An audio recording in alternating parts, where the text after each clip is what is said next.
Please leave." The cold words came from my mother-in-law, Catherine, the moment it was decided that her son would be transferred abroad. Catherine took the house away from me and my daughter. With nowhere else to go, I headed to the park, holding my 2-year-old daughter, lost and wondering what to do next. Suddenly, I was surrounded by police officers. "Please come to the station." In the pouring rain, shivering from the cold, I followed the officer to the police station.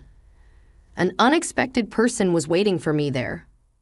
"My name is Emma, and I am turning 35 this year. I met my husband, Bob, at work, and after dating for a year, we got married.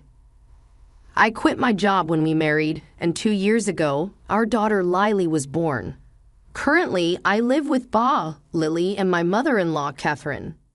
We used to rent a place, but after Catherine's husband passed away and she began to have knee problems, we decided to live together and bought a new apartment. We considered buying a house, but given Catherine's bad knees, we thought it would be best to live somewhere with good transportation access. Buying an apartment was cheaper than a house at that time, and it has an elevator, which makes daily life easier. Catherine also preferred the apartment, so we made a down payment and took out a 35-year loan. Bob's company often requires its employees to travel or relocate, but since we bought the house, we were told he wouldn't be transferred for a while. However, he travels on business more frequently than other employees, about once a week to other states. Having a 2-year-old daughter, I honestly feel stressed when Bob goes on his business trips. In the beginning, Catherine was cooperative, but now she doesn't help with childcare at all. In fact, she creates more work for me. For instance, she just eats and leaves her dishes around, and she leaves cooking utensils without rinsing them. I'm often busy with Lily, and by the time I notice, the food has dried on the dishes, making them hard to wash. Even when I ask her to at least rinse them, she just apologizes and promises to be careful next time. But it's all talk. Strangely, she rinses them when Bob is around, and I only realized this recently. At first, I thought it was okay since she occasionally rinsed them, but now I see it differently. I believe Catherine is intentionally giving me a hard time. For example, when she asks if I need anything from the store and I say no, she later mentions after I return that she actually needed something, and this happens quite often. Considering Catherine's bad knees, I believed moving was painful for her, so I wanted to help as much as I could, but my desire to assist is slowly fading. I thought about discussing it with Bob, but he's already stressed from work, so I didn't want to add to his burden. Catherine's behavior started soon after we began living together, and it's been going on for several years now. When I consulted with a friend, she said, "That sounds like she's bullying you. Why not talk to Bob? I think he might help." If I were to consult with Bob, there's a chance Catherine, who has no relatives, could end up in a facility. At that time, I felt maybe it would be better for me to endure it. However, one day, an event occurred that changed how I felt. That day, I planned to drop off Lily at my parents' place. Thanks for always bringing Lily. We look forward to these visits. Why don't you stay over sometimes too? After enjoying a brief chat, I decided to return to the apartment where Catherine awaited. Upon arrival, I realized something. I had left the keys at home. Though initially concerned, I remembered Catherine was home and decided to ring the intercom. I dialed the room number on the intercom, but there was no response. Could she have gone out? Thinking that, I decided to wait outside for a while. However, Catherine never returned. This went on for about 2 hours, and by 7 p.m., it had gotten dark. Just then, another resident seemed to be returning, and I followed them in. Once they unlocked the main entrance, Catherine rarely goes out at night, so I was certain she was at home. With that thought, I pressed the intercom button outside our apartment. Though I could hear the ding-dong sound from inside, there was still no response. After waiting by the door for some time, I heard a faint sound from within. This meant Catherine was indeed inside. I tried the intercom a few more times, but Catherine refused to come out. Feeling defeated, I stayed at a nearby motel for the night, planning to return when Bob was back from his business trip. What happened out shopping? Actually, I told Bob that Catherine had locked me out. He was understandably upset on my behalf, but Catherine just said, "Oh, maybe I didn't hear because of my hearing. I'm getting old, trying to hide her smirk." Relieved to be back inside, I grabbed my keys and went to pick up Lily, who was staying at my parents' house. After discussing the situation with my folks, they said, "Sounds like she's giving you a hard time. If it becomes too much, you're always welcome back here." Exactly. Remember, you are a precious daughter. Their comforting words brought tears to my eyes, but in front of Lily, I quickly wiped them away and headed home. For a while, there were no more issues with Catherine. Then, out of the blue, Bob's international transfer got finalized. A permanent transfer, not a business trip. Yeah, we finally bought a place, and now this international assignment. What do you think? I feel it's best for you and Lily to stay in the U.S., but can you handle living with my mom?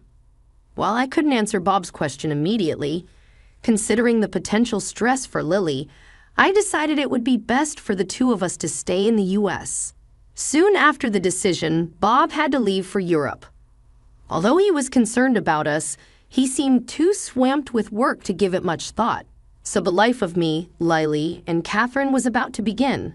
However, as expected, living with Catherine turned sour the moment Bob left for Europe. Her attitude changed dramatically. That day, a storm was approaching, and it was dangerous to venture outside. Yet, Catherine dropped a bombshell on me. "Now that Bob's gone, wouldn't it be better if you and Lily move out?" "Excuse me? What do you mean?" "Just what I said. I'll take over from here. I just feel I can't relax with strangers in the house. I'd appreciate it if you could leave right now." I was in complete disbelief at Catherine's audacity. It's true that Catherine and I aren't related, but I've always tried my best to make our cohabitation comfortable. At the very least, I've always treated her as family. However, to Catherine, it seems we were just an afterthought.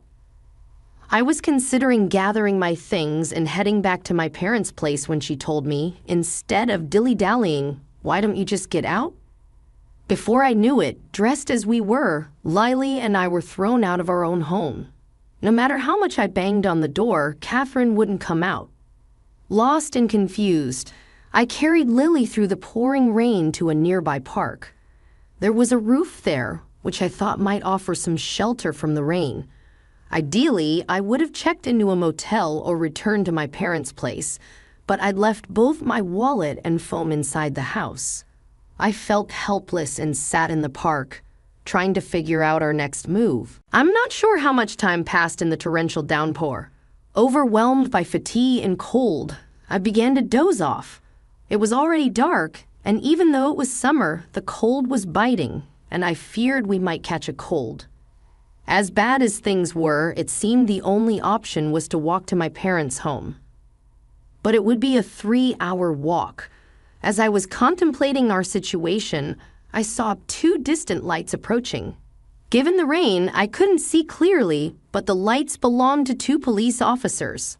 I thought maybe they could help, but before I could approach, one of them called out to me.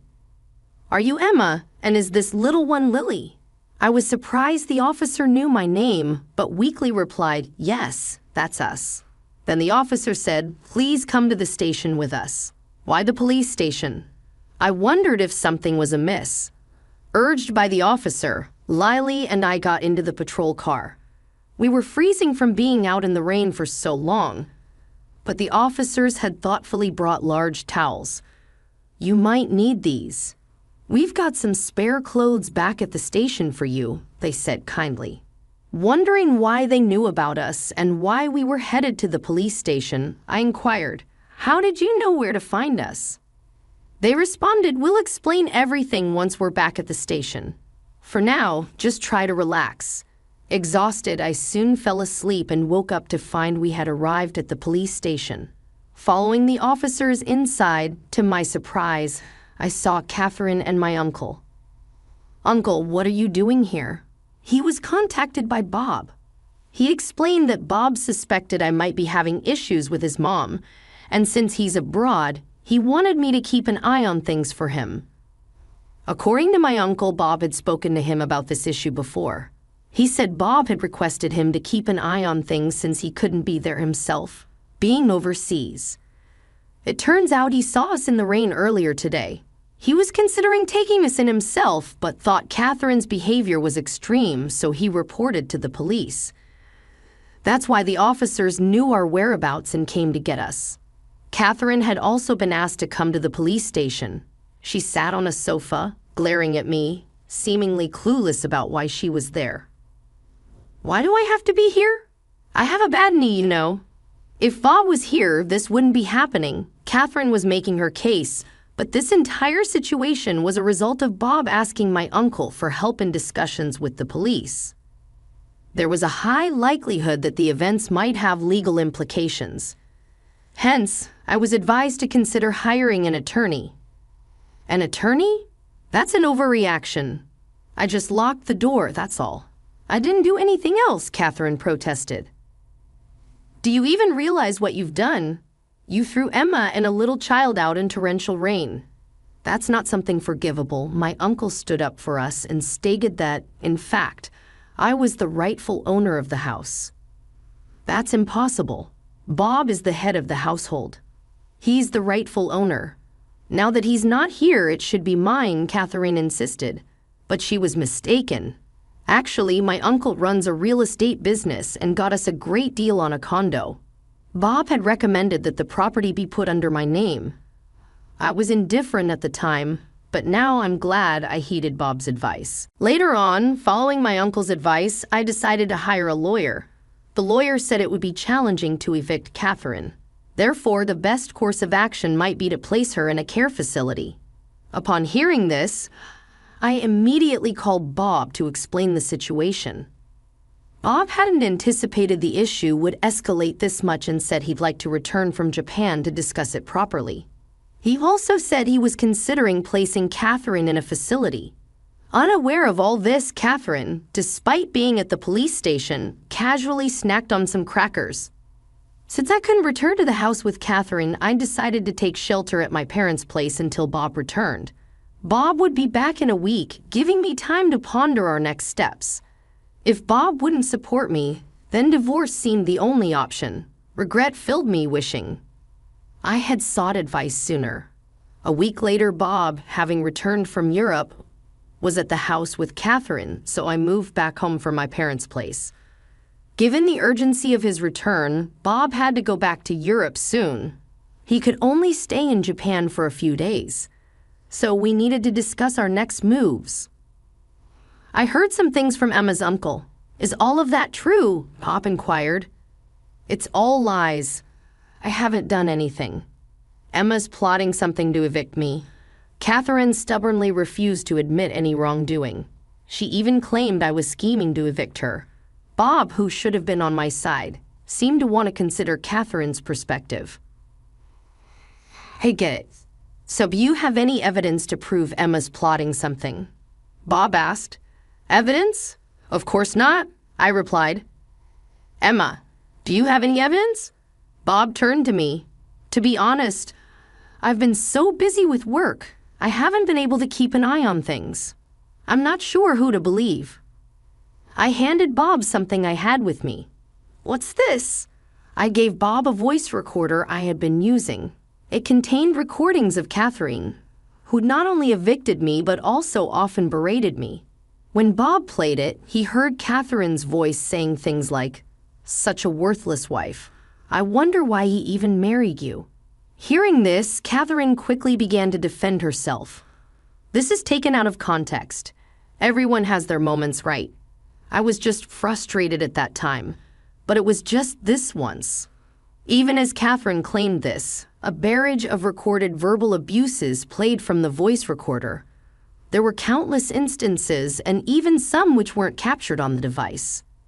Bob's hand, holding the voice recorder, trembled with tension and anger. Meanwhile, Catherine looked guilt-ridden. "Mom, what is this about?" Bob asked, but Catherine remained silent. If you won't answer, then I assume this is all true. If so, I need to protect Emma and Lily. You understand that, right? I had never seen Bob angry in all the years we've been together. Catherine, probably seeing this side of Bob for the first time too, looked frightened and shrunk back, unable to say a word. Afterward, there were several discussions until Bob's return to Europe. I asserted that I could no longer live with Catherine, considering Lily's presence and not wanting a repeat of this event. Bob seemed to share my sentiment, leaning towards placing Catherine in a care facility. However, she strongly opposed the idea, complicating the discussions. Regardless, I've decided to sell a house. So you can't stay here anymore. If you don't want the facility, you'll need to find another place. How dare you decide this on your own? I won't allow you to sell the house. Catherine resisted the idea of selling the house, but it was a tough request to accommodate. That's because Lily and I had decided to move to Europe. Bob regretted not being more present for his family and wanted to be there for us moving forward. Although I was hesitant about living abroad, knowing Bob would be with us reassured me. Besides, Lily is only 2, and it would be good for her to practice her communication skills in Europe. Therefore, selling the condo, which still had a mortgage, was the only option. If we left it as it was, Catherine would have to cover the mortgage. Considering she's on a fixed income, she doesn't have that kind of money. Given her future prospects, someone should be around to assist her. Despite our efforts, Catherine was adamant about not moving into a facility, so we had to forcefully place her in one. I'm sorry, but I gotta head back to Europe. Could you handle any procedures required here? Bob asked before heading back. With help from those around me, I managed to finalize Catherine's admission into the facility. The facility staff kept me updated on Catherine's condition, but it seemed she's not doing well. It'd be one thing if she were just down, but apparently, she's been giving people there a hard time. Before heading to Europe, I went to visit her to see how she was doing, but she lashed out at me, saying, "What's the big idea? Why have you locked me up in this place?" She even vented her frustrations on the staff, complaining, "How can you expect anyone to eat this food? Isn't there something more flavorful? This isn't nearly enough. The beds are uncomfortable and other residents keep making snide remarks. I'm going to lose my mind in here." When I apologized to the staff, they were very understanding. "It's all good," one of the staff members assured me. "We see this kind of behavior often.